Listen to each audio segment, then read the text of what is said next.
Hey YouTube, and thank you for watching Junkworks DIY Garage. Well, I'm in the middle right now of fixing this rust hole right here in my Jeep Liberty. And I have realized these videos are going to be fairly long. They do quite a bit of explanation and talking to try and show people how to do it. But I do also realize there's a lot of those of you out there that don't want to listen to me talk at all and just want to watch a video. So that's what this one's for. I'm hoping, anyway, I can cut it down quite a bit. It's still probably going to be fairly long, but I'm going to try and take out all the explanations, all the talking, and just do the work in this video. But on that case, if you have any questions at all, if you feel like commenting how I missed something or didn't do something right, please go watch my other videos. They're going to be a series, I think, of 3 because the body work's taking a little while too. So I'm going to do the patch panel where I actually weld the patch panel in and show you how to do it on a budget if you don't have air compressors and high dollar welders and blah blah blah. And then next I did a video on body work, which is what I'm working on right now, doing the Bondo, the body filler part, and how I'm doing that. And then I also have a budget paint. Whether or not that's going to work out, I still haven't done it yet, but there will be a budget paint, no air compressor involved paint job on this. So keep an eye out for those videos if there's specific things you want to find out about. So on the fact that you don't want to hear me talk anymore, here we go.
there it is, all in its glory. There's a definite line right there, but I also think that once I clean this and took a buffer to it if I wanted to, or a little bit of wet sanding, I could probably get that out.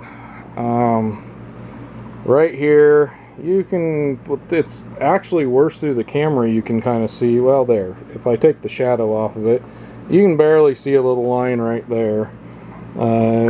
Honestly looks better in person than it does on camera, because you can, the shadows are definitely making it look like there's more of a line there than there is. But body work, not super great. You can see a little bit if you put the light just right where it goes along there, but I expected that.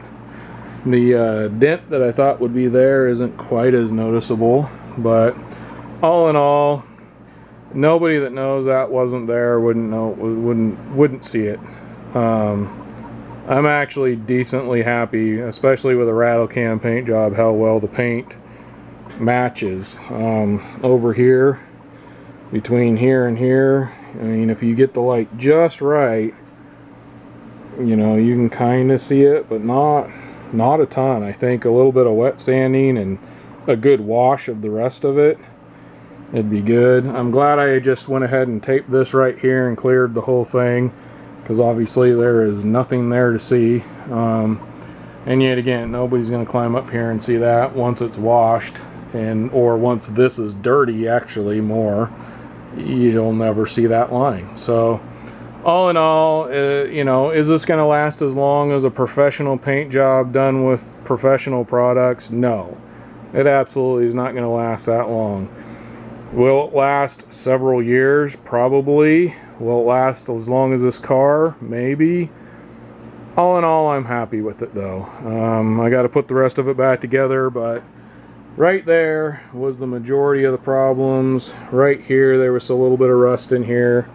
As you can see, you can still see the pitting, but that's all covered up. I'm not going to worry about it. The worst thing altogether is right there, which actually, I don't know if that's where Bondo didn't get sanded well or what that's about. And right there, if I get it just right, you can see a little pock mark there where it just kind of like sand scratches more than anything, I think. But these are, you know, you'd have to really know what you were looking at to walk up to this and actually know anything had happened. I got my Jeep back in here, and when I say back in here, this has actually been through a few snowstorms, some rainstorms, one of the biggest windstorms we ever had around here, even a couple hailstorms, and that was only a few weeks ago. We're at 60 degrees today, so somebody drives by holding onto a car with a skateboard. There you go. That's perfect timing for filming. But regardless, as you can see, it is holding together so far and no problems. It looks pretty good. I'm happy with it. So hopefully you guys got something out of this. I got all kinds of videos on my playlist on my channel, 04 Jeep Liberty. Go check that out, along with a lot of other videos on my channel. So if you liked this version of this video, please comment below, rate, comment, subscribe, do all that kind of stuff. I do this with a few of my videos. I have a few fast forward videos, I guess you would say, where I have a longer and a shorter version. Usually I put longer and shorter, or I'll just put condensed on ones like this, which is probably what this one will be. So I have condensed versions, which is a lot of this kind of thing. So if you're the kind of person that likes watching it, rather watch it this way, tell me that. I kind of am wondering, and I'm going to base it basically on my thumbs up, the amount of views and those kind of things I get off of these. I probably will keep doing it, the longer versions and the shorter versions if I feel necessary, but I probably won't do my short versions like this unless I get a lot more views by doing it that way. But anyhow, So if you want to see this more up close, a more in-depth version, I do have that out there as well. It ended up being, I think, 3 different videos. I got the patch video, the bodywork video, and the paint video, along with one for taking off the back glass and along with taking off the rail up there. So go check those all out if you have any more questions about this. Alright, thanks for watching Junkworks DIY Garage, where I'm proud to say I'm a jack of all and master of none. You all have a good one.